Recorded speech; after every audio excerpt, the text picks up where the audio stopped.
ఆయన ఒక మహానటుడు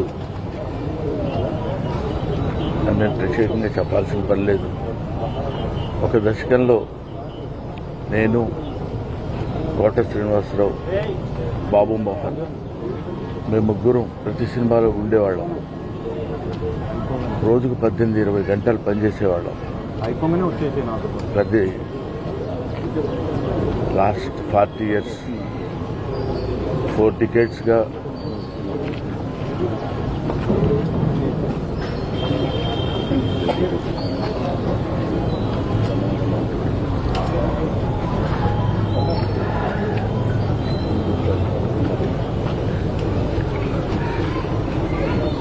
అరే ఒరే అనుకుంటూ కలిసి ఉన్నాం.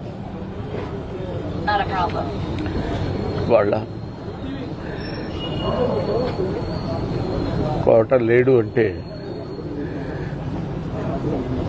నమ్మలేకపోతున్నాం.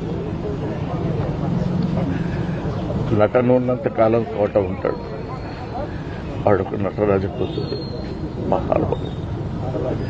ఏ విషయాన్నైనా నిర్మోహాటంగా మాట్లాడే వ్యక్తి.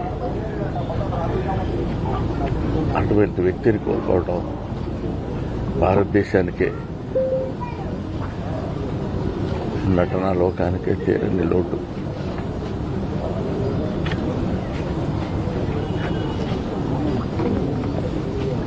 గారు మరణించారని ఇప్పుడే న్యూస్ రావడం జరిగింది.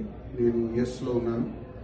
సో వారి ఆత్మకు శాంతి చేకూర్చాలని ఆ భగవంతుని ప్రార్థిస్తూ మా సంస్థలో బొమ్మరిల్లు, మహర్షి, బృందావనం ఎన్నో అద్భుతమైన సినిమాలు చేశారు. సీతమ్మ వాటిలో సినిమాలు లాంటి సినిమా కూడా.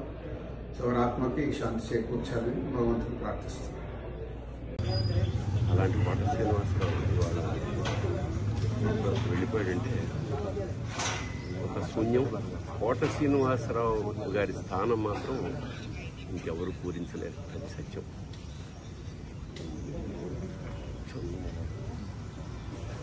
ఆయన మనశ్శాంతి, పరమేశ్వరుడు కుటుంబాన్ని మనశ్శాంతిని కలిగించాలని మనస్ఫూర్తిగా ప్రార్థిస్తాను. మాకు కూడా కొన్ని వందల వేల అనుభూతుల్ని మిగిల్చిన కోట ఇవాళ కూలిపోయి, ఆ తర్వాత అనేక చిత్రాల్లో మా కాకుండా చాలా చిత్రాలను యుద్ధం చేసి చాలా మాత్రం యుద్ధం జరిగింది. ఒక ఎక్స్పీరియన్స్ నటుడు ఎవరిని అనుకరించేవాడు కాదు. తనదొక స్టైల్ లాగా తను చేస్తూ వచ్చాడు. వెళ్ళే పాత్రలో కూడా కామెడీ చూపించేవాడు. ఈ వ్యంగ్యం చేయటంలో అయితే అతని తర్వాత ఎవరైనా అటువంటి మంచి వ్యక్తుడు ఒక రోజు నా దగ్గర ఎక్కువ సలహా అడిగాడు. మురళీమోహన్ గారు, నేను బ్యాంకులో ఉద్యోగం చేస్తాను, మంచి పొజిషన్లో ఉన్నాను, తొందరలో బ్యాంక్ మేనేజర్ కూడా కాబోతున్నాను, మరి ఈ టైంలో సినిమాలన్నీ వచ్చి ఏం చేయాలో అర్థం కాలేదు, సినిమాల మీద కాన్సన్ట్రేట్ చేయాలా లేకపోతే నా బ్యాంక్ ఉద్యోగం కోసం చేయాలో అర్థం కావట్లేదు, సలహా చెప్పండి. నేను వచ్చేవారికి మీరు సినిమాల్లో ఒక రాకుండా ఉద్యోగంలో ఉంటే ఎంతో సర్వీస్ ఉండేది, ఎన్ని ప్రమోషన్స్ వస్తాయి, ఎంత శాలరీ మీరు సంపాదించగలరు ఆలోచించుకొని ముందు వచ్చిన డబ్బులన్నీ బ్యాంకులు ఆ జీతాన్ని సరిపడగా సర్వీస్ అయ్యే వరకు బ్యాంకులో డిపాజిట్ చేసుకుంటాం.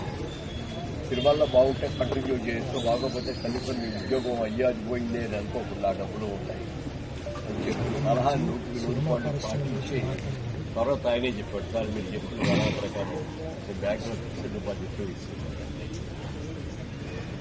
సెంటిమెంటల్ గా కూడా అందరితో బాగుండేవాడు, మంచి మిత్రుడు.